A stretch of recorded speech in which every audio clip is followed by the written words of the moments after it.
Everybody, happy April Fool's Day after, 8 o'clock on the East Coast now? After 20 hours of April Fool's nonsense going on in our reptile world. I'm calling it a day. I'm calling it early. It's over. We're now your beacon of light, your beacon of truth, your safe spot in this sea of nonsense that's floating around out there. And I got some producers from the EPIC conference that's coming up this Friday. We got some presenters. I know. I think we got Brian Kusko, Bob Bledsoe hanging out tonight. Craig Hansen is here. Robyn Markland is here. We'll tell you all about the conference, and I think we're going to have a little bit of fun on this April Fool's 2025 edition. Let's get to it.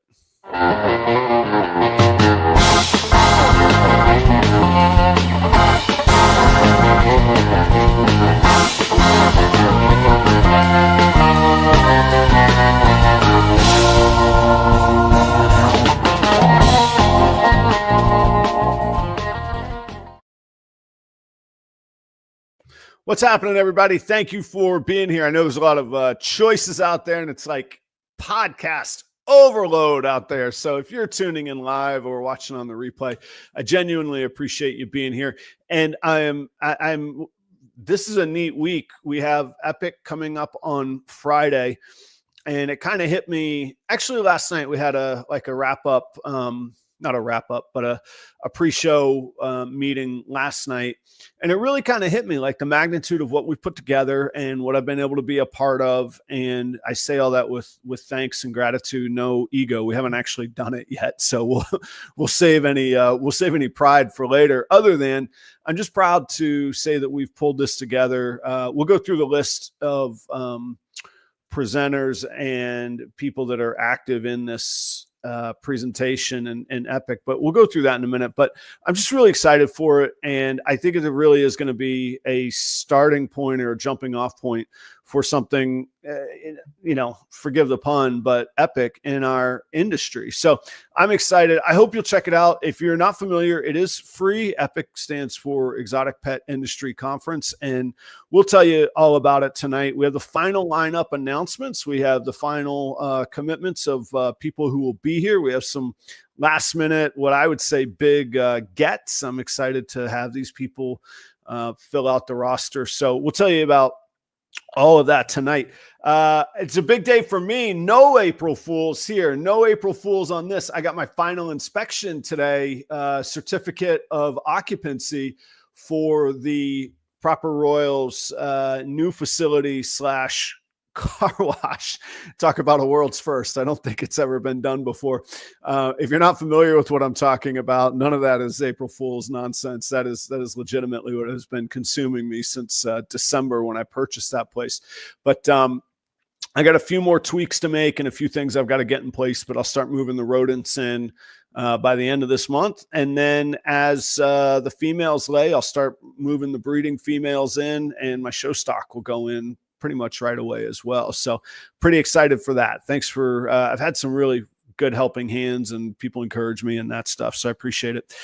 Coming up, because I like to stay busy, and I guess busy is what I'll do. Friday night is EPIC. I'll be there. You should be there as well. Go to EPIC.live to register.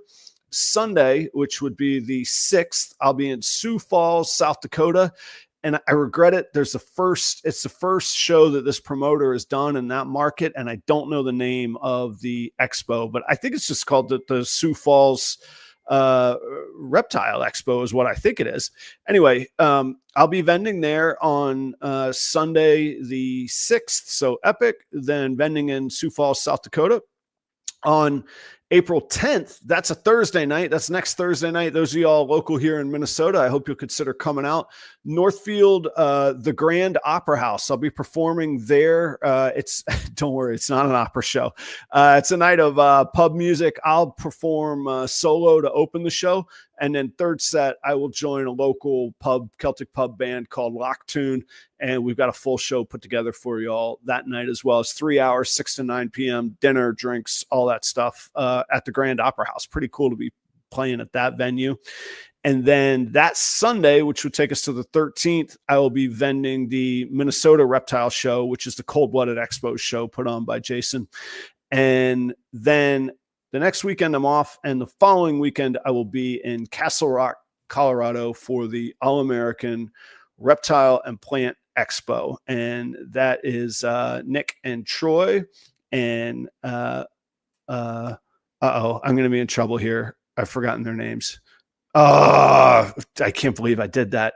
I'm going to hear I got it. Lisa and Lauren as well. That is their show in Castle Rock. So I hope to see you out there somewhere. And if I can't see you somewhere in person, go check out properroyals.com. I got some hatchlings updated today on there for you as well.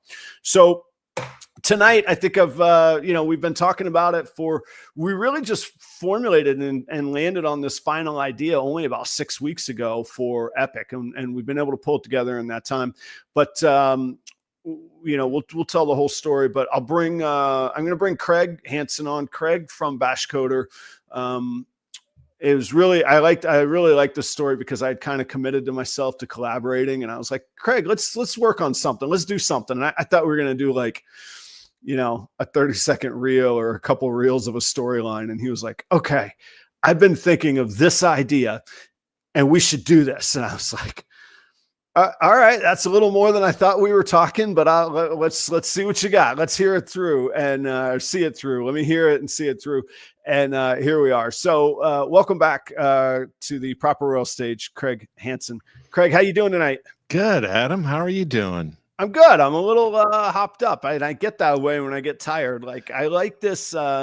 I have this space where I like to be a little bit tired and really excited about what's around the corner. And they kind of go hand in hand, and I think you've got to be exhausted. Like I like to stay busy, but you've been going on this thing. Yeah, it's been a lot of work. We've had, there are 40 people involved in putting this show together. and that includes, I want to say 26 on-air talent, presenters, speakers. And that includes 7 producers that are going to be hosts, 5 producers that are hosts, something like that. And then 5 that are hosts, but I think you and Chris are behind the scenes the whole time. That's right. Is that correct? Yeah, that's right. And so, and I'll be one of the hosts, and Chris is going to be behind the scenes, making sure all the tech works.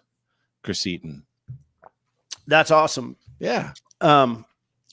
Yeah. When you put it in that reference, doing anything with 40 people and getting them to agree that the sky is blue or that it's actually whatever day it is a miracle. So, pulling this off has been, it's been pretty neat, but and I've been along on the ride. I think, we've had when I say a couple, I mean like a literal couple, like maybe 2 misses, but by and large, everybody else has been really excited, ready to help, want to jump in, and kind of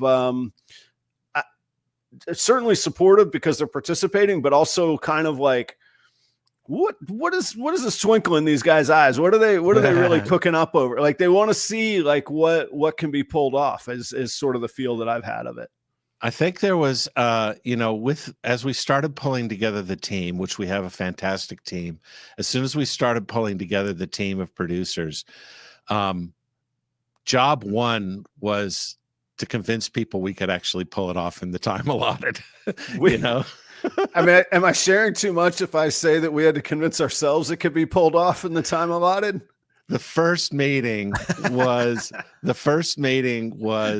I had this whole agenda that I was going to walk everyone through because everyone came on board and we were all talking in an Instagram chat and back and forth, and things were moving fast and I was making decisions fast and I was leaving people behind. And so our first meeting, I had this whole agenda and everyone was like, okay, Craig, first, what is EPIC? Right. So it's been great. And, we've had probably, I want to say 2 months to prep. Probably second week of February. So maybe less than that. But the great part is I think there was a real hunger for something like this. The reason people didn't say no was that they want to be a part of something like this. And it's especially people who are in the business world and go to trade shows and go to expos that are not reptile related, and they go to these sessions and these seminars and these long conferences with multiple tracks where you can pick your way through. I'm interested in this and this and not this. And then everybody gets together for a keynote address at the end. And that's what we're doing. And so it's a tried and true concept. It's just not been done like this in the reptile world. Yeah, I think there's a good business lesson here as well, that like I've said cynically before, that ideas really don't matter. It's who goes and does it. I don't necessarily think you're the only person that thought of doing this, but here we are as the first people who, brought it to life, or who are going to bring it to life, or through the effort and the energy behind it. And I think that counts for a lot. I think that's impressive. And I think, we'll go through the lineup here in just a minute, but it's just been a fantastic lineup. Can you go through I think I know them off the top of my head, but this is kind of your baby. Will you go through who the producers are and the team that you kind of assembled and went after to assemble? You bet. First, we have Mr. Adam Shira from Proper Royals. Okay. You have the YouTube track, which is a pretty awesome track, and this is where we're bringing in YouTubers to tell us how to YouTube better, and really about how to reach a larger audience, right? Yeah, and I think each of them have a different story. So in the YouTube track, there's Brian Kusko, Bob Bledsoe from Green Room Pythons, and then Adam Wickens from Wickens Wicked Reptiles, and they all have a massive reach, all have incredibly unique personality, and they go about it a very different way of reaching the communities and the people that they have reached and that they've built. So I'll be discussing that with each of them, and obviously kind of tailored to their own expertise and experience. And these interesting too to me, and I'm actually excited. It's almost going to feel like a little bit of speed dating. These are 30-minute sessions. This isn't like us warming up. It's not Adam's announcements. It is hit it, go. It's got to be all killer, no filler, and we got to pack it in the 30 minutes. That's right. I mean, the opening session is 10 minutes long, and then we're boom off to all the sessions. And we wanted it to be that way because we want it to be dense, and we don't want to waste anyone's time. And we want this to be just great information that we condense into 30-minute chunks. We have the next producer is Mike Johnson from Herp Collectors, and he's taking on the podcasting track, and he's the consummate podcaster, of course. And one of the folks he got involved is Chris Krimitsos, and he is in charge of Podfest. And Podfest is, the largest. People in the podcasting world definitely know Podfest. Right. They are the largest kind of symposium of podcasters on the planet. And so he's going to come, instead of talking at his conference this Friday, he's going to come talk at our conference. and wait, so is Podfest going on this weekend? No. Oh, okay. All right. I was like, wow, we got him on that weekend. But normally, I did kind of make it sound like that. Normally he's doing his, expo. And so it's going to be great to have him on and just talk about podcasting and where things are going and to give us some vision. Okay. Then we've also got more Forge, Jamie and John and Jason. Right? Yeah, they're in the audience. Nothing expected, but I'll be blown away. They said they're going to come out to the Opera House show. That's in Northfield. It's not in Minneapolis. That's just south of the city. So that's awesome. But again, no expectation. But that'd be cool to get to meet them at a non-reptile event gig. Yeah, and they're going to be talking. They just had their 1-year anniversary. So this is kind of a big deal because they've been super steady and super consistent, which is, of course, one of the main things you have to be in the podcasting space, as you know. And they're going to talk about their journey over the past year getting started in the podcast community. And this is really so people who want to get into podcasting, want to learn about it, want some advice and to hear the journey they've been on. And hopefully we'll have some people start some podcasts after this.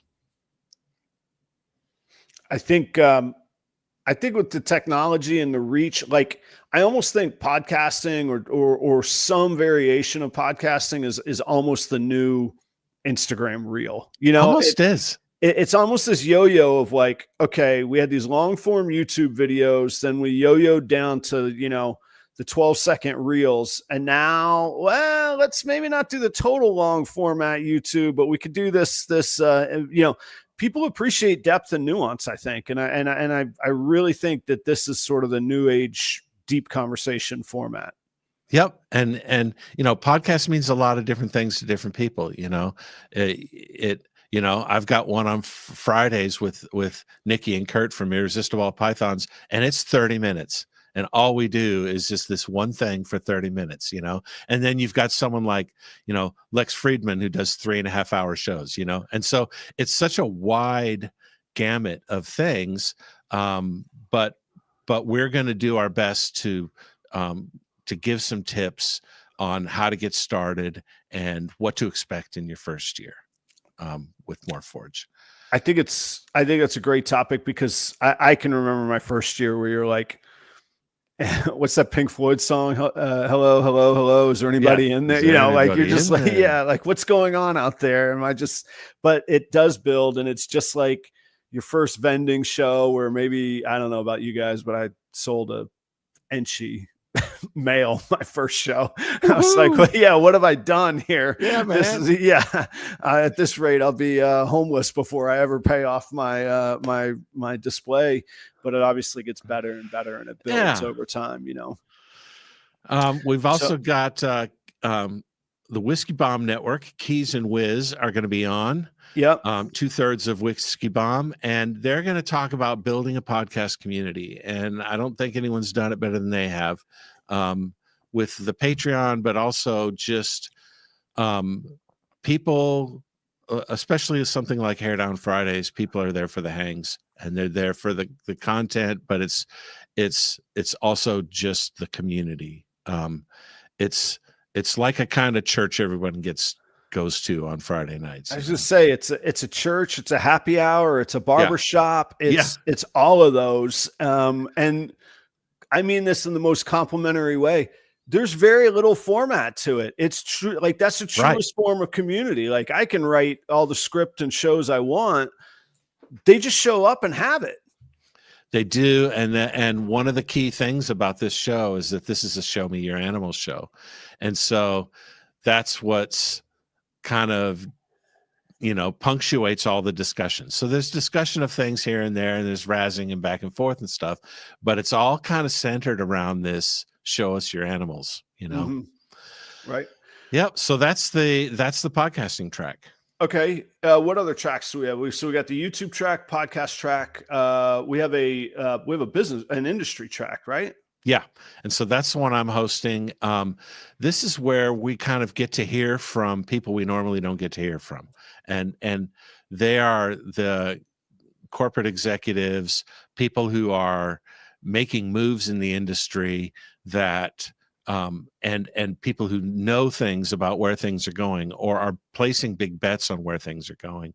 And we hope to hear from them about how to about what they're thinking about where the market is going, where the customers are going, what's the demographic of the customers, stuff like that.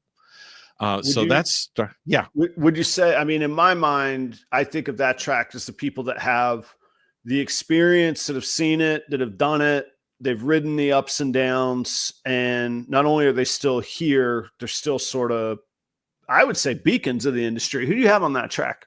Yeah. So we have John DeBoer, who's the general manager of Pangea.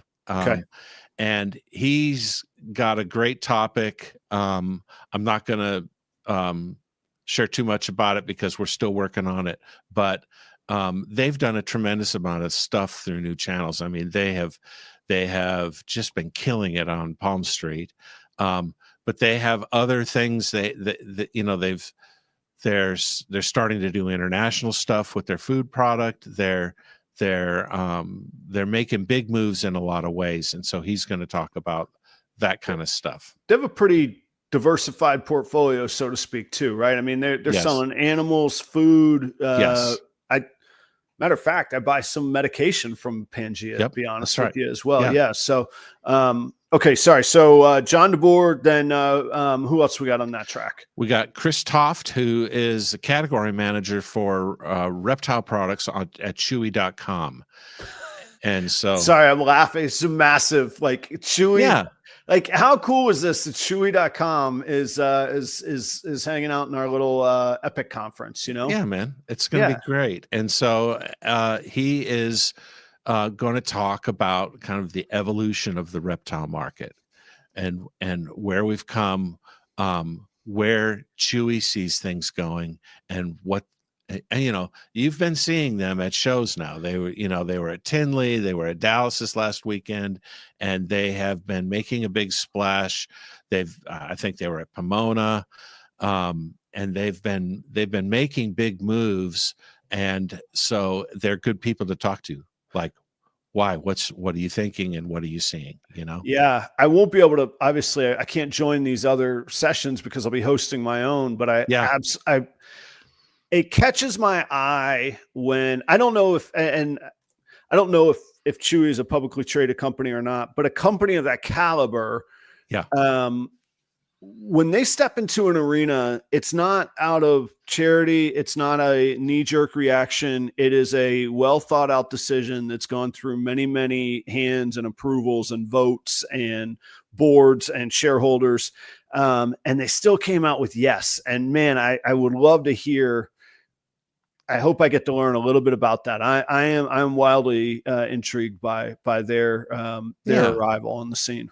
And you know, there's a lot of stuff he's not going to be able to talk about, but of course, what he can talk about will be great.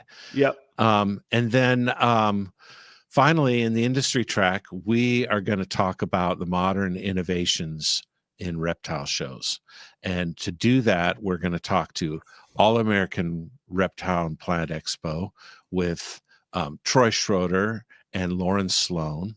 Yep. And we're also going to talk to Bob Vu from Southeast Reptile Expo. And so this is an important topic because they are changing the game. And it's in order for us who, especially small businesses who want to grow and want to find new ways to get out in the market. This is going to be, I think, a good, insightful topic. I love innovators. I love, if we look at Charlie from shedtesting.com, like the ultimate example of somebody just going, well, I'm going to figure this out. If they can do it, I can do it. For sure. And usually people can't do it when they're like, oh, if you could do it, I could do it. Usually, no, you can't do it. And Charlie figured that out. But a lot of that is innovation. And of course, Nick and Lauren, Troy and Lisa, they saw opportunities in the shows that existed out there and a gap and a vacuum that they thought they could fill. And even if it's and Bob as well, even if it's nothing from just the guts to throw down the 5 figures it takes to secure these venues before you ever have your first person sign up, before you have any platform or way to sell tickets, man, just a set of real just backbone on these folks. So I have kudos to them. I'm excited to hear about what they've done. And I just, like I say, I have a real respect for that. It takes a lot to jump in that ring that way.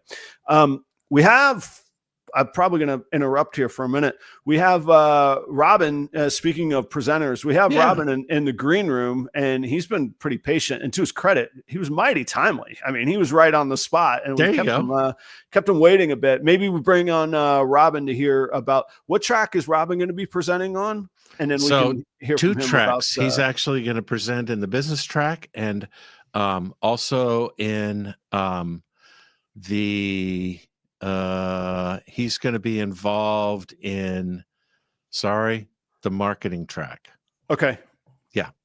Perfect. Well, why don't we bring Robyn on? Anybody who's ever seen this show knows that he is the founder and sort of visionary of Redline Shipping, and I do use Redline Shipping, and he's been a wonderful supporter of me personally, and so I'm proud to work with him on this, but also to have him on EPIC and here on the show. So, Robyn Markland, how are you tonight, Robyn? There he is. What's up, fellas? How you doing?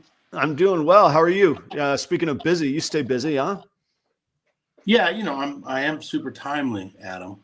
I know. I meant that. I'm not saying it like you wouldn't be. I more meant it that there's nobody else in the green room. That was. Well, what is it? I wanted to be on at 6 p.m. Colorado time, and I was literally just getting my stuff together, doing some straightening up, and I looked at my watch. And it was 5:59, and I thought, oh, geez, let me get to my office and sit down. So it was a coincidence that I wasn't 15 minutes late because I damn near forgot. What's the saying? Just as well to be lucky as good, or something like that. That's right. That's right. How was Dallas? I know you're fresh off the plane from the trip from the NARBC show. What'd you see there? The NARBC Dallas show, the past handful of shows have been less than spectacular. Okay. Arlington was a really strong show, and then we had to move venues. Right. Yeah. And that definitely caused the show to take a hit. There's that transition point. It's a new building. It's a new layout. Some vendors decided not to return. So there's a little bit of turnover. And so it was a little bit of slow start. However, for spring of 2025, that was a great show. That was cool. A really great show. The vibe was really good. The spirit was really high. I can't say that the Saturday crowd was as strong as the Tinley Saturday crowd, which was off the charts bonkers. That was a tidal wave. Yeah. Yeah. But the Dallas Saturday crowd was incredibly good. And yeah, I saw a lot of people, moving around with a lot of product, a lot of animals.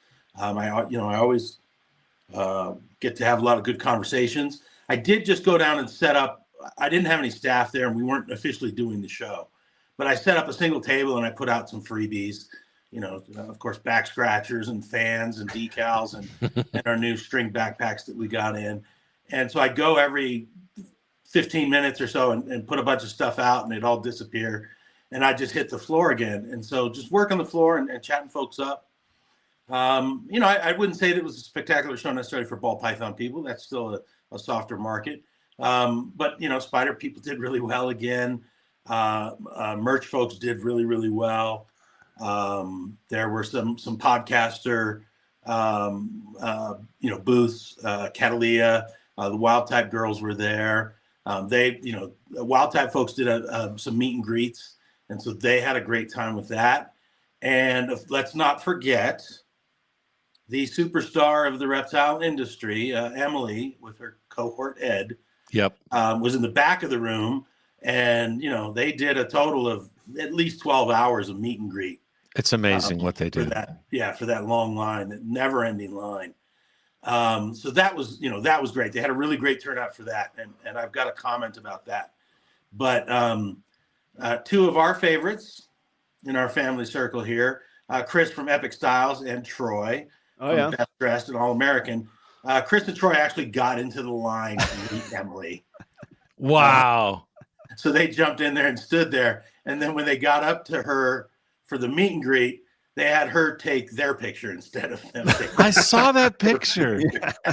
I saw that picture. That was great on Instagram. Those two guys were just at the show to freestyle like me and, promote the All-American show and just chat folks up. So, and both those guys are goofy as hell. So,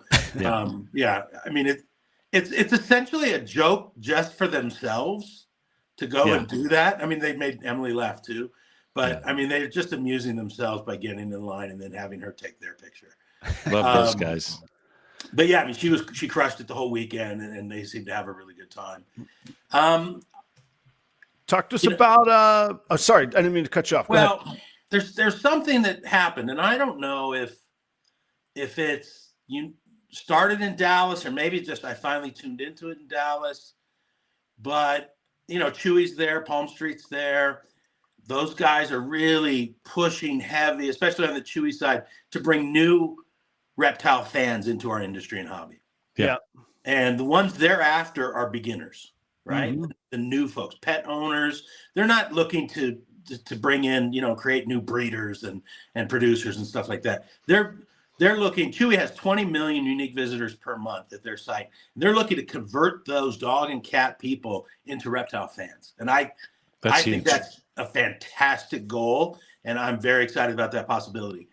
And, so they're pushing hard for that. So maybe it's because I was a little bit tuned into that vibe and that rhythm, but also from talking with the wild type girls who have a great young demographic that follow them, and talking to Catalia, same thing. And of course with Emily and Ed. I tell you what, I saw more 7 to 13-year-old girls at this show than I've noticed before, running around the show, wearing reptile shirts, wearing reptile hats, carrying animals, carrying product, talking to vendors. I went to say hi to the Harbins and stood behind their table and was just chatting them up. And just in the 10 minutes I was there, they had 3 different young girls come up to their table, ask them about hognose. One of them made a purchase. And again, maybe I was just blind to it.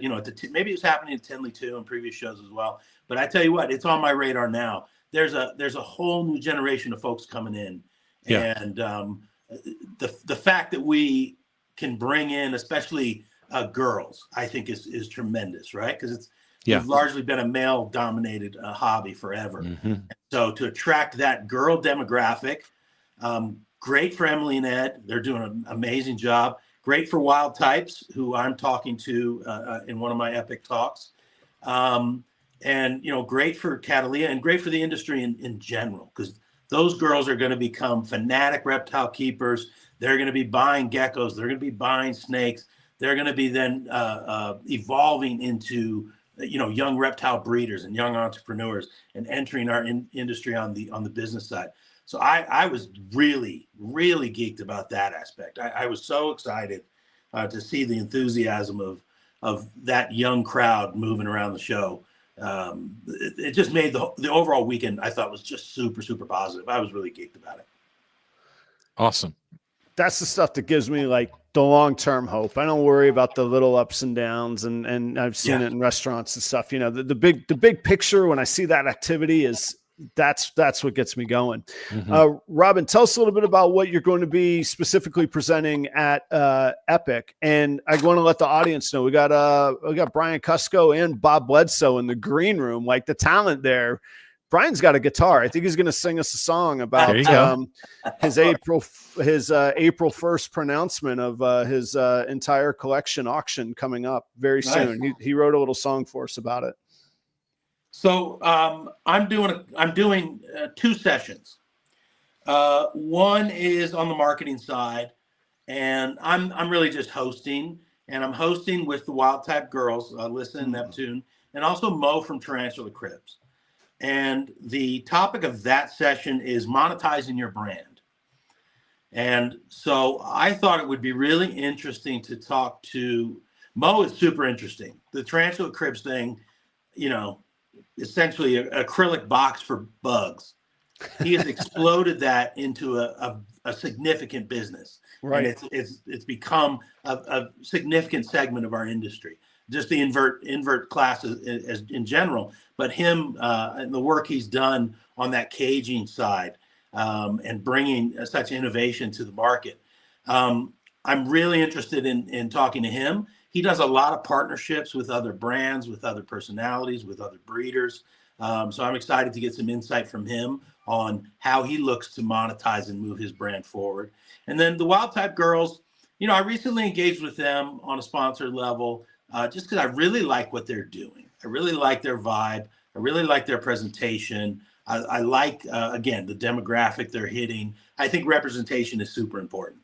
And so again, when those young girls look to Emily and Ed or to Catalia or to the wild type girls and see that, I could grow up and be something significant and important in the reptile hobby and industry, I think that's fantastic. And so, I wanted to bring them in and also talk about the different sponsorships that they're working with and the different co-brands and collaborations that they do. Yep. They do it, their job as a team, but they also do individual. They both have pretty significant TikTok followings. I think Lissa was 330,000 on TikTok or something for her Lissa the Lizard page. So I just want to see what they had to say on that monetizing the brand kind of a thought and venture. The other one I'm doing is on the business side, and I'm going to be presenting in that. And I've roped Chen from Palm Street. The president of Palm Street is going to join me. He was reluctant. I don't think public speaking is necessarily his big passion, but I wanted to get his perspective. And we're going to talk about things we've learned in business. I've been in the reptile industry over 30 years now, and it's going to be tough to capture all the things I've learned in business in 30 minutes. But I figured we could talk about some really key main points that have really stuck with me. A handful of really key spots that I think about over the last 10 or 15 years consistently. And Chen's got a history. He's worked at Meta, which is Facebook and Instagram. He's worked at Apple before he started Palm Street. And that's a company that's doing tens of millions of dollars in revenue just within a couple of years. And I think the sky's the limit for what they're doing. Yep. And so, I wanted to bring him in and see, what are a couple of points that he has regarding things I've learned in business and being an entrepreneur. And frankly, if people can watch that segment as an entrepreneur and you can take away just one thing that sticks with you and you carry for the next 10 years and you apply it and make it a key to your success, that'd be fantastic. I'd love to see that. Hopefully we can get 5 or 6 very solid points in there. But yeah, if I can get just one takeaway that sticks with people, like these things have stuck with me, I'll be pretty satisfied with how that goes. So those are my 2 sessions. I'm super excited about them. And I'm actually flying out to San Francisco Friday morning to do my spots live at the Palm Street office. I thought that would, frankly, it's one of my things I've learned. Give yourself best chance of success. And I think if I've got a co-presenter, I want to fly out there so we can be side by side. We can be on the same screen. We can have immediate feedback between each other. And I know that Brian Butler is another presenter along with the Flawless Geckos, Will and Audra. He's flying out there to do the same thing. So, I like that, best chance of success. So I'll be flying out Friday morning, coming back Saturday. I'm sure my wife is going to be thrilled that I'm on another trip, but I'll make it as quick as possible. And I'm really looking forward to these talks. So EPIC.live is where the audience needs to go. If you guys haven't signed up yet, EPIC.live. This is all free. These are the conversations that we'll be having. And you obviously can't be in 5 places at once on the conference, but you'll have access to all of these sessions after the fact too. So even if you can't attend that night, sign up so that you can get access to these. Robyn, special thanks to you both for participating. What people don't know is that you've worked with us behind the scenes along the way as well. Incredibly. I don't know what the title is, producer, whatever we call you. Thank you so much. It's been a mentor and a super helpful role, and not just not just philosophizing, like going and getting your hands dirty, getting people involved. So thank you very much for all of that. I appreciate it. Of course, I'm really happy to be a part of it. Do you have a few minutes to hang out, or you want to get out of here? Or what are you going to do? No, I'm chill. I don't want to hear Brian sing something. Okay, Brian's going to sing for us, and then I can't believe this. I've never met Bob Bledsoe. I've got him sitting in the green room, and I'm like, I'm going to have you wait for a minute. Okay, Bob, bear with me. I promise. We got you. Guys, welcome Brian Kusko to the stage. Brian, how are you today, man? I'm great, man. Sorry, Bob. Bob's a really great musician, too. He and I know. That's why I'm like, I can't believe I just got him sitting back there. I'm like, I understand the gravity of the situation here. But Bob, thank you for waiting. I literally have 5 minutes and I need to jump off. Like literally, a bunch of students that'll be in the other room and I need to go with them. Yeah, and actually, I think by your time, you told me it's like 4 minutes now. But Brian, thanks for being here. Thanks for doing this. You and I will be working together on the YouTube track. And I don't want to get into the content tonight because we got to have people tune in on Friday. But you've always struck me by how authentic and personal you've been in all of your stories. And I don't mean every episode is a different story. I mean, you have many stories of your life that sort of intersect in your content. And I wanted to dig into that and get your impressions on how that built a community and what that meant to you. Okay. You mean right now or when we do the session? No, when we do the thing on Friday. Okay. I don't know. You can tease it. If you got a little something under the surface, that's up to you. Or maybe you wrote a song about it. I don't know. Yeah, no, I didn't write a song. I just have the guitar so I can be ready when I run to the other room. Maybe we'll sing at the, you know what? I'd be happy to bring the guitar and do like a quick 30-second, however long it takes ditty during the session. So if that's something that draws people in, then sure. If me leaving my guitar at home during the session draws people in, then whichever one of those works. It was mostly an April Fool's little play to keep your thing going today. But if you feel inspired and you come up with an intro ditty, that's up to you, my friend. Yeah, you're the star of that show. Speaking of that, first of all, I apologize. Second of all, Robyn, hi. Dude, I didn't know he was going to stay in, but watching Robyn work with people over this last year has been really cool to see like what he's done. So I'm glad he's doing a session with Chen, and it kind of speaks to that, what he's doing, like the fact that he's going to fly out just for like 24 hours to San Francisco just to do this thing. I mean, that's just the guy that he is, and it's pretty cool to see him do that type of stuff. And it's been really a pleasure to watch him and the way he works. And for myself, yeah, that April Fool's joke, I'm good for one of those a year. You're saying I'm always authentic. I'm very authentic with April Fool's, in which I will be. So I usually get my wife. There was many years where I'd get my wife with that, and like she was my victim every year. And then one year I made her cry, and that was the last year that I did that. And so she's never been my target ever since then. And so unfortunately, everybody else is on the list. Right. Literally everyone except for my wife. It felt very authentic though. It didn't feel cheesy. It didn't feel put on. I got to say it was good. Well, here's the thing about a good joke is that it's got to be pretty much based mostly in fact. That's true. There's got to be some truth in there. Yeah. Yeah. That one was pretty much mostly true. I'm not getting out of the hobby. I'm not selling my animals. That's about the only thing that's not true about that. The cool thing was that it's always 50-50. Like half of people are like, "Hi, April Fools." Even some that are saying April Fools, like, right. and then half of them are just full on, just like, "Oh man, I'm so like people I haven't talked to in years," or like, "Dude, you've always blah blah blah." Even people that aren't even involved in the hobby. Like one of my friends' moms from elementary school is like, "Oh, Brian, you've always been such a cared about people," and like, well, just like going up. And there's one guy that was like, "You never deserve the animals anyway. Ship them to me." Now, do you take the time to respond to everybody, or do you just let them wallow in their emotions? I definitely prayed for the guy that made that comment. Okay, but I got a lot of phone calls from people that are actually, because like I said, most of it came from a place of truth. People that were actually in that struggle bus and are actually really probably getting out. Right. The people that I care about a lot. I won't name them, but like I got so many phone calls this morning from people that I really care about in this hobby. And as I was listening to Robyn talk about the different people that are there, like as I was thinking about just all the people he was naming as he was talking about the folks that he was interacting with this weekend, it's like it's very much a family. It's an industry, but I know for a lot of us, I think for most of us, it's a family. Mm-hmm. And so it really, as much as it was a joke, it really bore to the surface the reality of what's happening in there, and like how many people were calling and like wanting to talk about the reality of of the potential for the industry to tear itself apart and not treat itself like a family, like a functional family, and be a fully dysfunctional family that rips itself apart and leads to a place of destruction, which is obviously not what I think most of us want. Right. So there's been some really cool conversations that were opened up today because of that. So I'm looking forward to continue on some of those. And I basically took my whole morning and afternoon and had phone calls with people.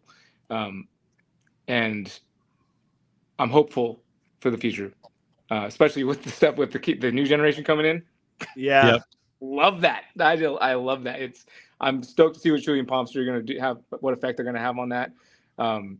I'm pretty stoked to see what the future is actually going to be with young people, and just the way the hobby is going to grow over the next decade or whatever.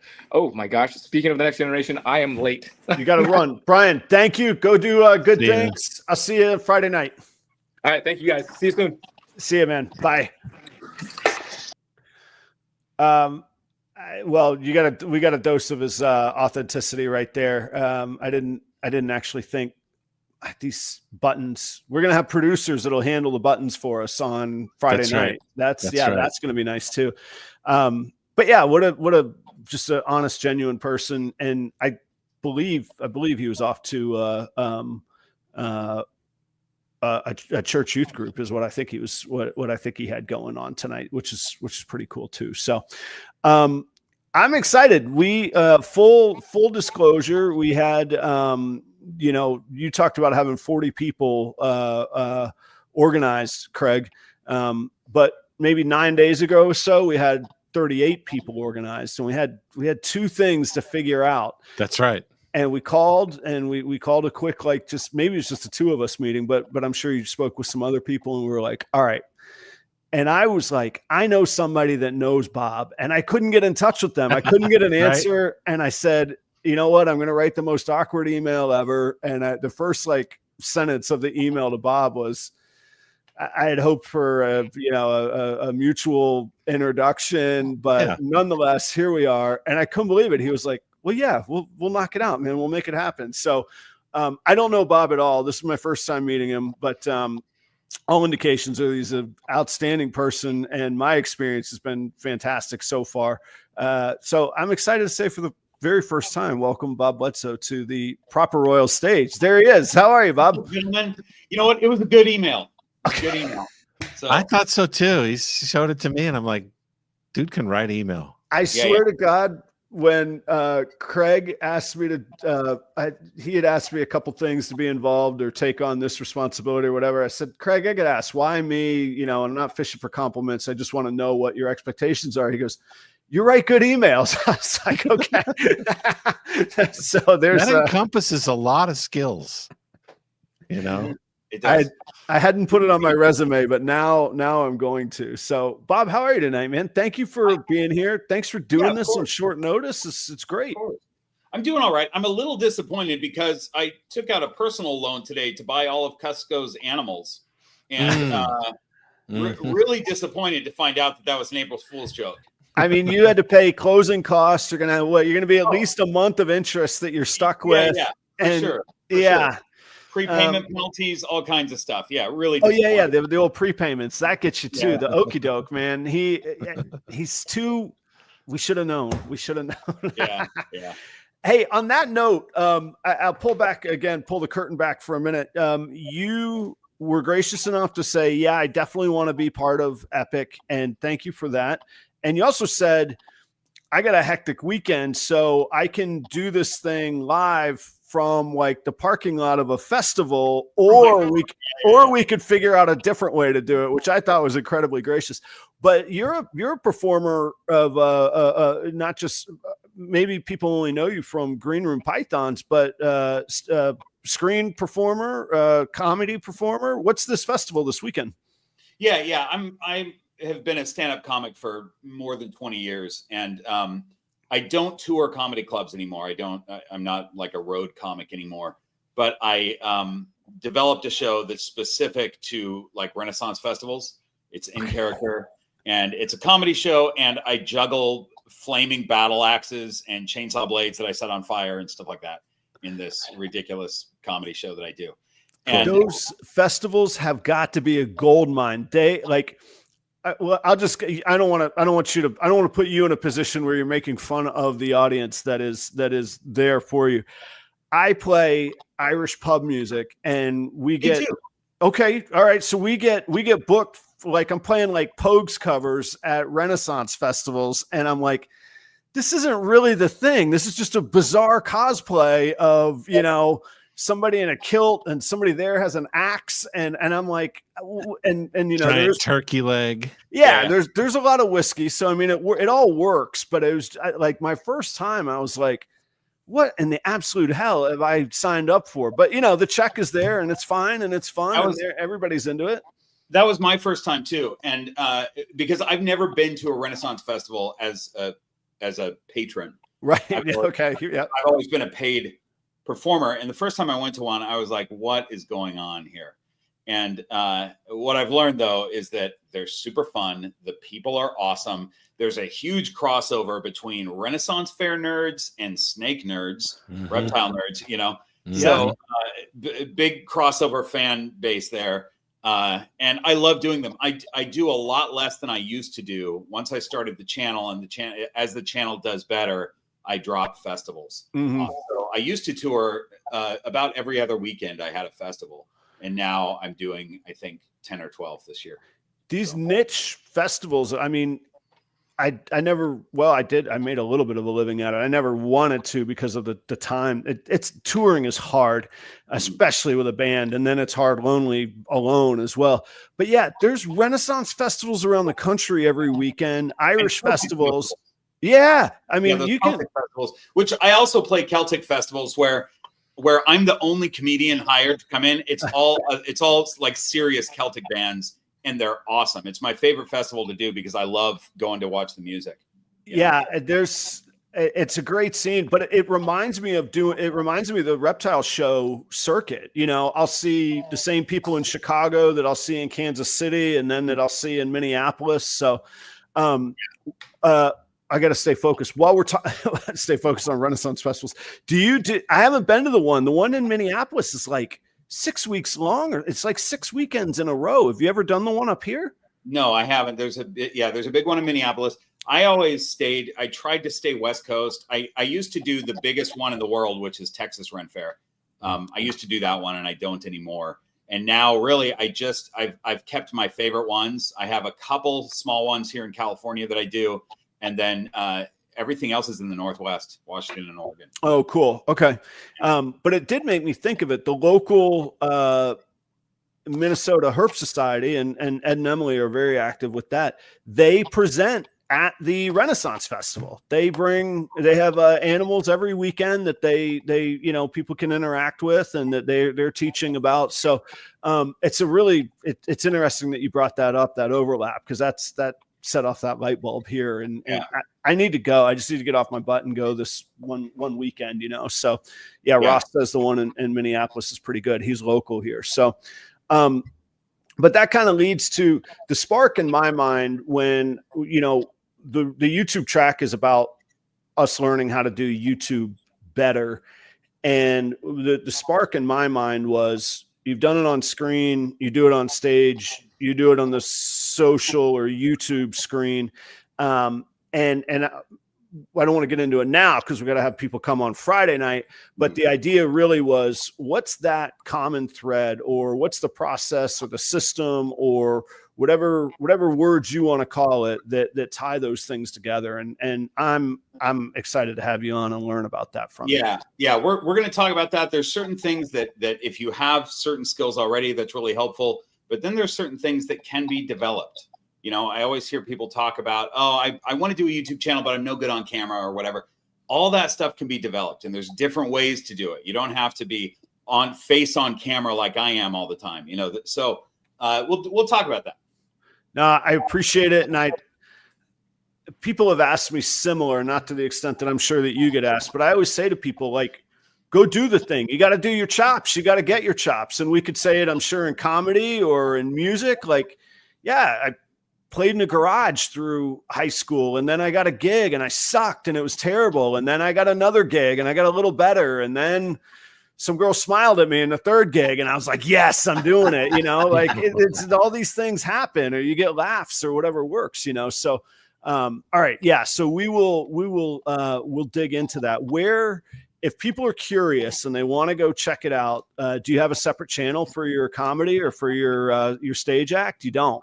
I don't promote that at all. And the reason is, I'll say where I'm going to be sometimes, but the reason is that people go to Ren Fair to go to the Ren Fair, and then I happen to be performing. I do have fans of my show that come every year, but they know what fair I'm going to be at. Right. So Right. it's not like a comedy club, or when I was touring comedy clubs, I'd be like, hey, come see me at Zany's Comedy Club in Chicago or whatever. Then I'm promoting to come and see my show. But really, these Ren Fair audiences, they're just at the fair anyway, and they wander past the stage and sit down. And there you are juggling axes and whatnot. Yeah. Do you want to share where you're at this weekend, or you rather not? This weekend, sure. This weekend and next is a small festival in Central California in Visalia. It's Tulare County Renaissance Fair. Very cool. It's the first one of the season, and I'll shake off the dust and be ready to go. I just got back a few days ago. I just got back from the West Indies with Dave Kaufman. I saw some of that footage. Yeah. It was a pretty epic trip. And so I'm just recovering from that. And then I go off and do this festival. It'll be fine. It'll be great. Do you find that you like having all those different sort of tracks in your life, or you mentioned though some a little bit of as one grows, you wind another down. Do you find that it's refreshing to sort of go from one pool to another, or do you find that it's a little bit burdensome or heavy on you sometimes? No. I love that. I love doing all kinds of different stuff. And I do like, as much as I love performing at these Renaissance festivals, I'm not going to do that forever. And, I go there. It's a very physical show. There's not, once I'm an old man, which some might argue that I already am. I would say I'm not yet, but, you can't juggle heavy double-headed battle axes that are on fire when you're old. So it's good that I'm winding it down, and I'm doing something that I feel like I could do for longer. It's not going to take such a toll on me physically. You know what I mean? Right. I hope we don't have to do that in order to get a senior discount, though. Like, prove that we can't juggle. We can't juggle flaming double-headed battle axes. Yeah. That'll be no good. Right. Do you still do you get the antsy or any kind of stage fright or anxiety before you go on? Not really. No? Not really. No. I've done it for so long now.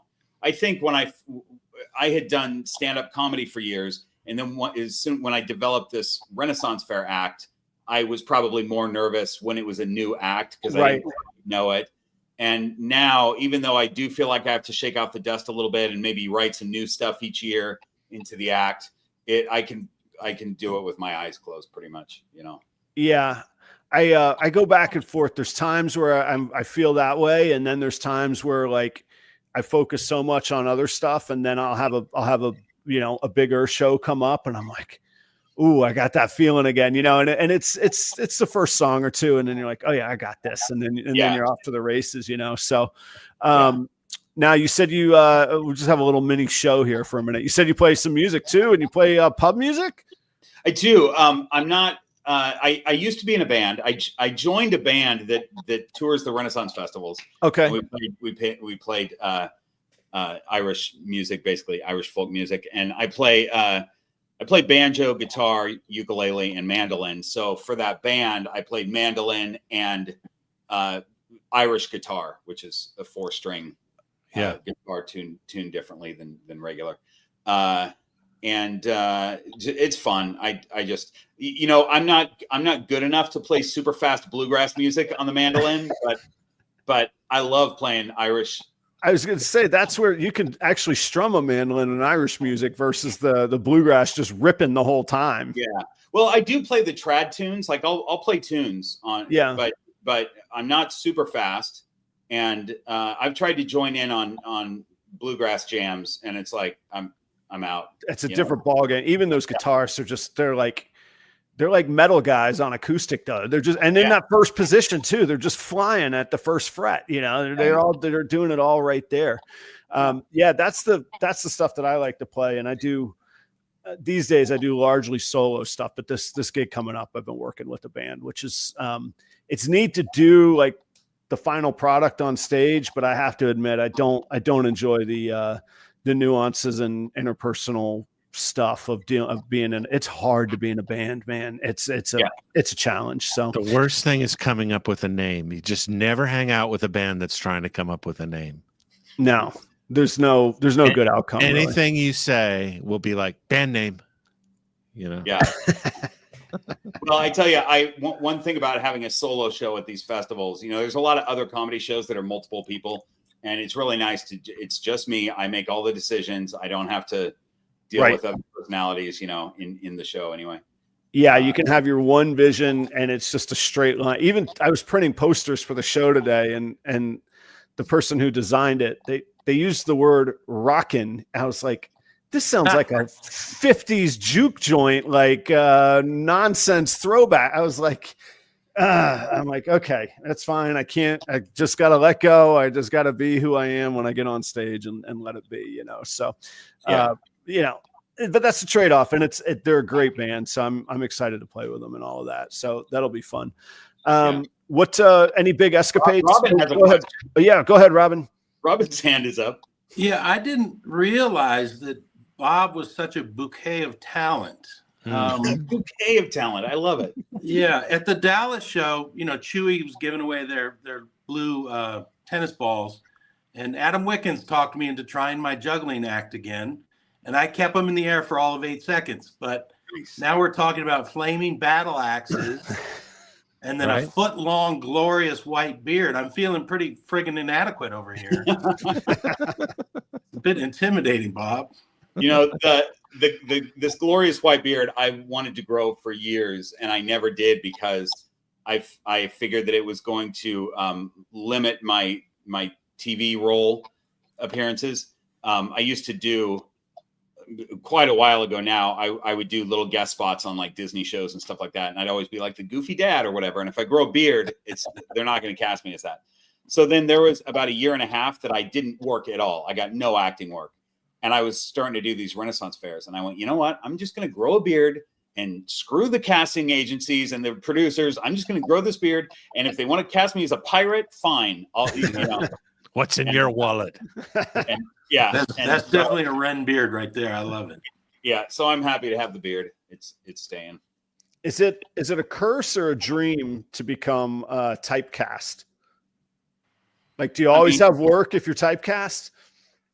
It depends on what you're typecast as, because you don't always have work. But definitely for a character actor like me, like somebody who's just like, I'm not famous. I'm never going to be, or not never, but I'm not going to be cast tomorrow as the lead on a TV show or something. It's going to be co-stars and guest stars.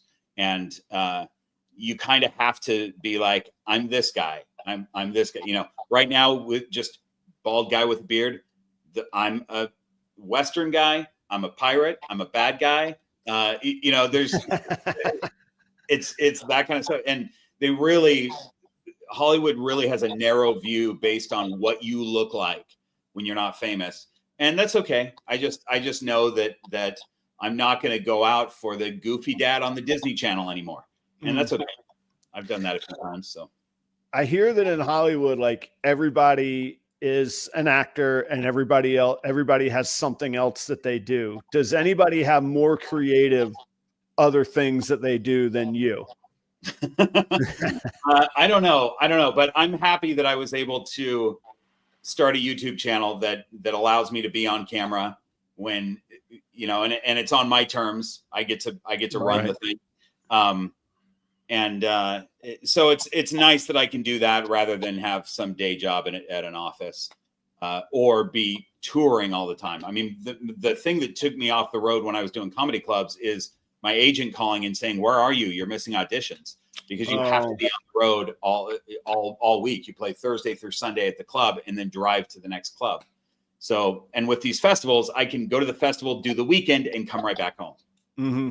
So, yeah, there's a lot more to it than just the you're getting to stay in a hotel. You like, people don't realize like these careers aren't like jet setting and first class riding and all. It's you're in the rented Geo Metro because it's $22 a day versus $48 a day, and you got to get from Chicago to Des Moines or wherever, Yeah. Or you're with some other comic in the car that won't shut up and is super annoying. You're not always the people that you want to be with, I can only imagine, like, we always hear the stories of the rock and roll guys, but I know those comedy guys some of them are out of their minds too, Yeah. huh? Yeah, insufferable, I'm sure. Yeah. Absolutely. So we've talked about comedy, juggling, music. I have snakes too, just so you know. I do have a connection to the reptile world. There's a fit here. Well, we were saving that for Friday. You know, it's like it's everything else other than than the snakes. Well, Bob, any gems you want to drop for us, or teasers, or can you give us your best audition for Friday night? Was we what do you got? I don't know. Well, here's the thing. You're going to interview me, right? Yes. That's the idea. What's your gem of a question? Well, yeah. He's not ready yet. No. So I'm not totally ready yet, but that's fair because I have 72 more hours. But one of my things was, I think we always think of YouTube as video and content versus from a channel standpoint. And is there a way to look at what should stay in one channel and what should become multiple channels, or how to define a mission or a purpose of a channel? And so my sort of philosophical vision for talking to you on Friday was going to go from content specific to channel, like the micro to the macro of the channel. Was going to be my outlook on that. Yeah, I think that's a really good thing to think about, because when someone's creating a channel, I think it's very important to understand that most of the time successful channels are super specific, very, very micro specific on what their subject matter is, and they stick with that. So no more on that. We got to talk on Friday. We can't give it away here. Yeah. Oh, okay. All right. Okay. No, but I thought you were asking the audition question. No, I was impressed that I handled you turning it back around on me. I saw there, and I was like, you know what? I'm going to take this pitch. I'm gonna hit this one here. Nice. It's a good one. Yeah. Thank you, Bob. All right. So, Bob, you will be on the second slot on the YouTube track on Friday night. And thank you so much for doing it. Thanks for coming tonight. And I mean, I think we spoke for the first time on Saturday night, and here you are on Tuesday, and then you'll be presenting on Friday for us. Thank you so much. Excited to do it. Good to see you guys. Yeah, likewise. Thanks for being here, and you're welcome to hang out with the gang if you got to run and do one of your 19 things, or check your lighter fluid. And I'm not sure. I do have to run. To run. Hope you guys have a great night. See you, likewise. Thanks for all of your help, and all joking aside, really thankful to have you. No problem. See you guys. All right. See you Friday. All right. So he's a literal Renaissance man. That's right. Yeah, modern day. What are they? Yeah. Oh, yeah. Well, Leonardo da Vinci was the original Renaissance man. Yeah, the Renaissance man. I think you mean Leonardo DiCaprio. Okay. Thank you very much. Yeah. Wait, I might have mixed the two up. He could paint people like his French girls. That's right. Hey, if Bob came out and said, "I also paint," I would, at this point, I wouldn't be surprised. Yeah. I just had a vision of what was the drawing that Da Vinci did, not DiCaprio. The perfect like the man in the circle, like with his arms and his legs. I had a vision of like Bob doing that with the beard, and that being like his new logo. Yeah, you got weird fantasies, my friend. That didn't seem to hit very well. Okay, all right. So back to EPIC. Craig, who else? We got about halfway through, I think, the presenters. You got some more presenters to tell us about? Yeah. So other things in the business track that Robyn was talking about. We're gonna have Alex from Frog Daddy talking about positioning your business for growth. They've had remarkable growth, and he's a very interesting guy. He's going to talk also about some conservation efforts. But in the business track, we're really kind of targeting small businesses that want to grow and need to take their next step. Then we've got Flawless Exotics, which is Will and Audra are going to be talking with Brian from Altitude Exotics. And they have a very special kind of mentor relationship. As a matter of fact, this weekend they're doing a Palm Street auction together. They're doing a joint Palm Street auction together this weekend, and so it's a really great example of how mentorship can become flesh itself out in actual business. Right. So it's really great. So that's the business track. The other two in the marketing track are we're going to have Mark Mandick from Marcus Jane. I'm really excited about this. He's going to present about how to present your brand at Reptile Expos. And I think if you ask anybody, he's probably the best in the world at that. He does. You can ask me. You can ask me, Craig. I'd love to stick my nose into that track just to praise Mark Mandick. Yeah. I mean, literally, he was probably my first inspiration, seeing a great expo setup and tables and thought out lighting and graphics. I mean, he was the pioneer, I think, on that level. So I am very excited to hear from him and how he came about that philosophy and how he approaches it. I think that one's going to be a brilliant one. Color, design, lighting, a super crisp logo, brand, love it. So he's going to talk to us, and then after that we have the inimitable Billy Rose, and he's going to talk about how to sell ball pythons in 2025 in a tough market environment. So looking forward to that. Billy's got some great insights, and he's down to try anything, and is definitely encourages people to be innovative. And so we're going to get some of those ideas from Billy. Okay, so that's.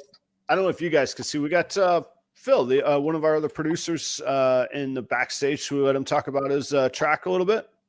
Let's do it. I think we just did, but yes, come on, Phil. Well, he's here, so you covered it expertly. I was here. I was here for the whole thing, and I said, "Well, my work's done. This is cake. You had it. You nailed it." No, great representation of the business track. Super excited to be part of it. So, how was everybody tonight? It's good. It's been a fun show, and I've just been hit by it's just name after name after name. I'm blown away by the lineup. It's I'm really excited for this and excited to be a part of it. Yeah, same. Yeah, and humbled at the size of the sponsors and the people that believe in this and want to come together for the betterment of the industry. That's really super encouraging. I'm excited about that for sure. One thing we haven't talked about yet is the keynote address. And what's really cool is, we're going to have these 5 tracks going on simultaneously, doing 1, 2, 3 sessions. But then at the end, we all come together for the keynote address. And this is going to be Josh from Josh's Frogs. And he is, talked to him today. He's got a fantastic talk really about unity and about sort of co-opetition and how we can be better together and function as one team. And I'm really looking forward to a very inspirational message.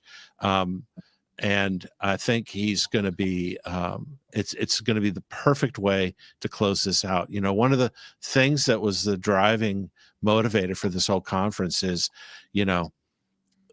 is this question, how do we grow the industry? And one of the ways we want to answer that is by how do we equip people to grow their piece of the industry, And so that's really the ultimate goal of the conference. If people can come away with something that helps them take what they're doing to the next level, then it's a win. I think that's I was thinking today, what would the mission statement of EPIC be? And I think you just encapsulated it there. Robyn, you've told me a lot about Josh's Frogs in the past, and I don't want to misstate any facts or overstate things. For people that maybe are just ball python focused or snake focused, you tell us a little bit about just the scale and the magnitude of what Josh and Josh's Frogs have accomplished, and frankly, why we should care that he's a keynote speaker. Yeah, I know a lot of folks in the industry, and I try and connect with as many people as I can. And Josh is right at the top of the list. I think he's one of the smartest most thoughtful, and really most successful business people that we have in the industry. And this is a guy that started literally breeding frogs in his bedroom, 25 years ago. And if he hit $25 million in sales this year, it wouldn't surprise me. Mm-hmm. They run a big operation. I mean, he's grown it from, again, one guy breeding frogs to 100 staffers running out of multiple buildings in what is really a podunk town in Michigan. But the scale on what they do is so impressive for our industry. They're doing animals in a wide variety of species, not just frogs. But then he's also, gotten deep into merchandise and product. He also does his own lines of product. He does distribution. He does drop ship. He's in all the different platforms. He bought out a grocery store a number of years ago and converted that just into his shipping department. I was going to say, didn't you tell me one time it was somewhere between like 50 and 100,000 square feet of? Yes, it's a huge building. It's like a Walmart of a building just for shipping for Josh's one company. Yeah, he's got 15 different shipping stations, and he's got 4 different docks, the loading docks. He's got one for UPS, he's got one for FedEx, he's got one for US Postal, and then he's got one for the Josh Frog truck that makes, 3 to 4 runs a day between the facilities. The way that he lays out his system, he's obsessed with logistics. He loves logistics. Yeah. He loves systems, which really speaks to the nerd in me. I love that stuff as well. But what really took me with Josh years ago and what really tightened me up with him was when he's put in place such great staff, and he empowers his staff to lead their divisions in his company. And he said, his goal was to be able to really step back and spend 70% of his time not thinking about how many packages are going out today and which water bowls we're selling, but can I spend the majority of my time thinking about how can we grow this industry as a whole? That was his focus. And I thought, boy, he's thinking on an entirely different level than I am. And that inspired me to level up my game, right? And how can I contribute to growing the industry as a whole? And how can I start connecting people? And frankly, now that I think about it, Josh was pretty key in that, because he said, you have such great relationships and so many people. What you really need to start focusing on is connecting people together to let them, make steps forward by combining strengths or filling in weaknesses. And yeah, sure shit. I just now realized that might've been Josh that got me on that track years ago. I talk to him regularly. We talk about business topics all the time. Again, I think he's just got a great mind. I'm very excited for his keynote. And I'd love to see a large group of people get a little bit of insight into how his brain works and how valuable he is to our industry. Because I think he's one of the best minds we have. And boy, he's just got so much knowledge. I'm excited to see, what he can squeeze into 40 minutes, because a lot of times our talks are multiple hours long, but he'll give it his best for 40 minutes for sure. as will all of us. Well, Craig, did we miss anybody? Do we miss any highlights, any details we got to cover? We missed Adam Wickens, I think. Why don't you talk a little bit about what he's going to talk about? So Adam Wickens, very I don't know how to put it. He's got a persona, and he acknowledges that, and he comes across in a certain manner on his in his content.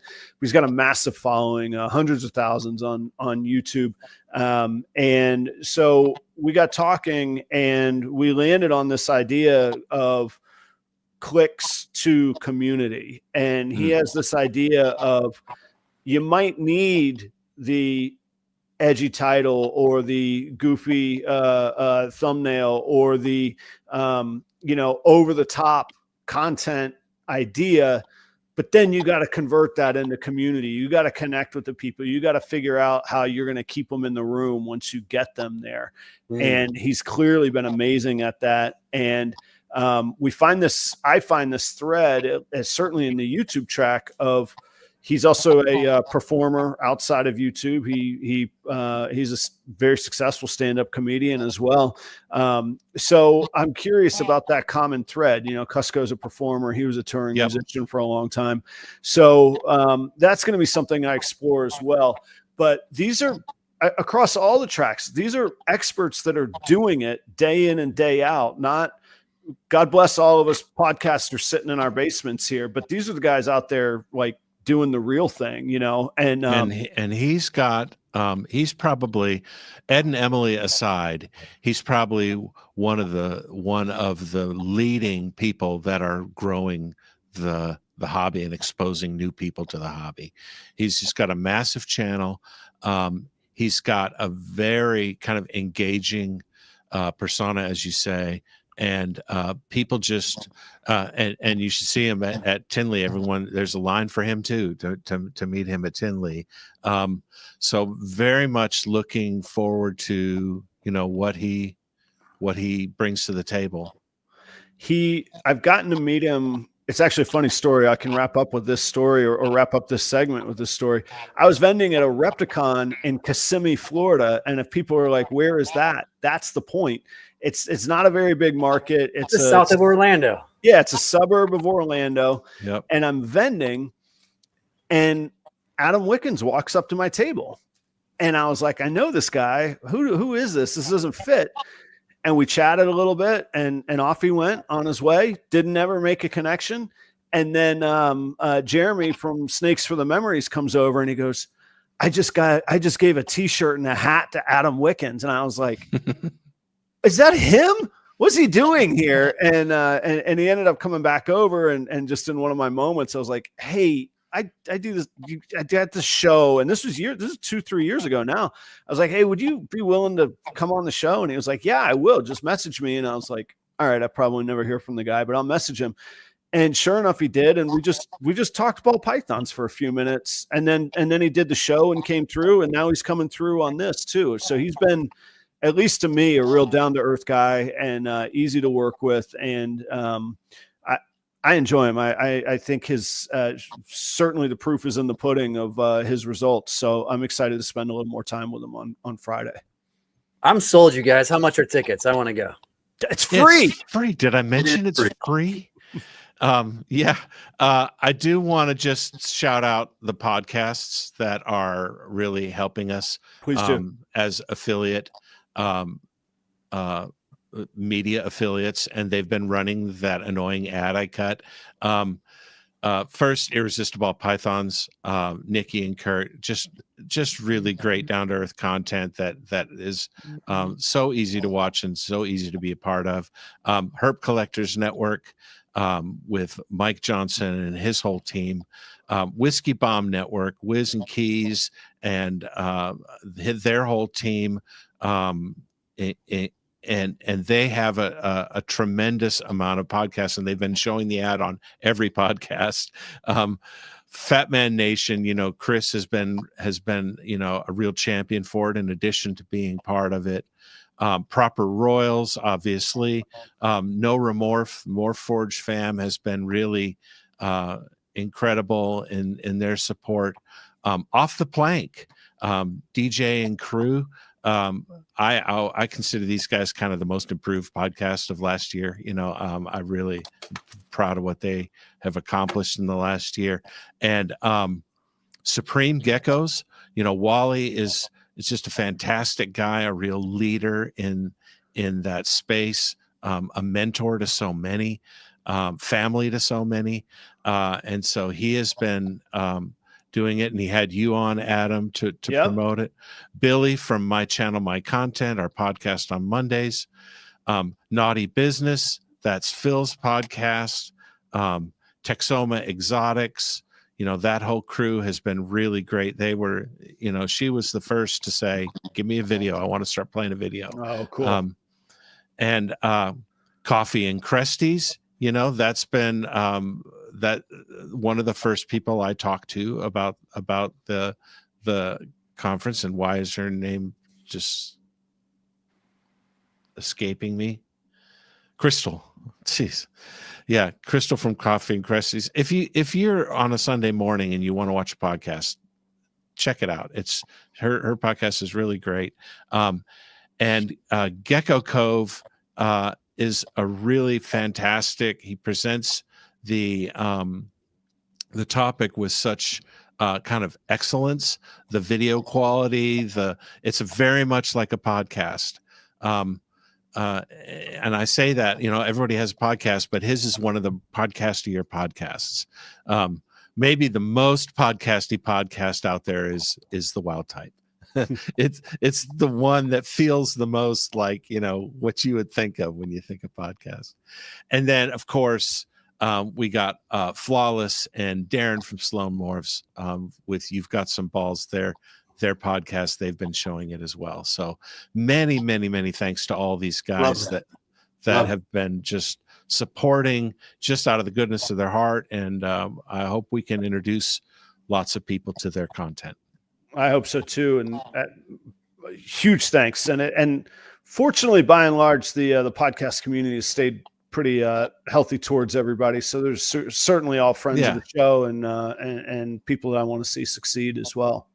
Hey, Adam, can I then take a moment, not that long of a moment, but to shout out our sponsors as well. We have to. This wouldn't be possible without them. Please. It really would not be. Pangea has been great. Reptile Basics has been great. Palm Street is supporting. Chewy is supporting as well.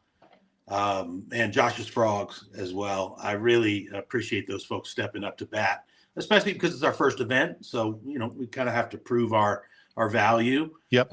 But yeah, like I said, I really appreciate those folks stepped up to support the event.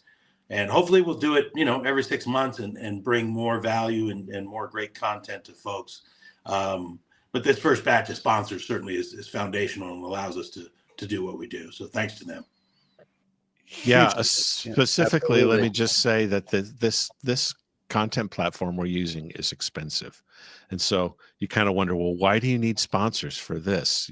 Why do you need sponsors? Well, because just the platform we're using that can do 5 tracks and that can get all this done in 3 hours is just thousands and thousands of dollars. So that's what Robyn means when he says we really couldn't do it without him. Yeah. And to be clear, we're really grateful for all of the presenters and participators as well, because none of them are getting paid. That's right. So all the budget goes to the platform, and then to a handful of ads to push people out there. But guerrilla marketing is our key in getting all the podcasts and getting shares to get folks to come out and check it out at EPIC.live. But yeah, we can't do it without their support. So that's fantastic. Yep. It's this Friday night. The countdown's on EPIC.live. If you haven't been, you need to go. You should go now so you don't forget. And again, you will be able to access all of the content, all of this amazing information from, again, leaders, experts. If you just go down the list, it's just a who's who of our industry. And it's something that really struck me is the theme running through tonight is truly we tend to focus on some negative stuff in our industry. How healthy and how cool was the industry that all these people would come and do this on one night in one place, and it's accessible to anybody who wants it. So I hope that you'll be there. My personal thanks to everybody who came on the show tonight, who I've gotten to work with on this project for the past 8 weeks or 10 weeks or however long. And I can't wait to look forward to the future. There's so many opportunities and more knowledge to share and to learn and to grow. And I do think that we're in a healthy place. It's the challenge and change is sort of the fruit, the heartland of growth and opportunity. So I'm looking forward to that. Gentlemen, thank you all so much. I'll see you on Friday night, huh? Yep. Yes. Thanks, Adam. My pleasure. And I genuinely mean that as far as pleasure. Audience, next Tuesday night we'll return to our regularly scheduled programming. I got Dale Richards from Constricted Reptiles coming back to the show. Speaking of somebody who looked out for me, mentored me, helped me in many ways, and still checks in on me, all of those things. Dale will be my guest. I'm humbled to have him back. So I'll see you same place, same time next week. I will see you on Friday night. And keep me honest here, Craig. 7:00 Eastern, 4 p.m. Pacific is the start time, and we're going to do all this in just over 3 hours. Is that correct? That's correct, except for the real kind of only valid time zone is Central Time, and that'll be at 6 p.m. Central. Well, we know this, those of us in that, but that's the secret that we keep. Sorry. That's where it's a special. It'll confuse the East and West Coast biased folks, you know? Yeah. Okay. 7:00 Eastern, 4 p.m. Pacific. And those of y'all in the middle, you know what's up. You know where it's at. See you guys soon. Thanks, everybody. Bye.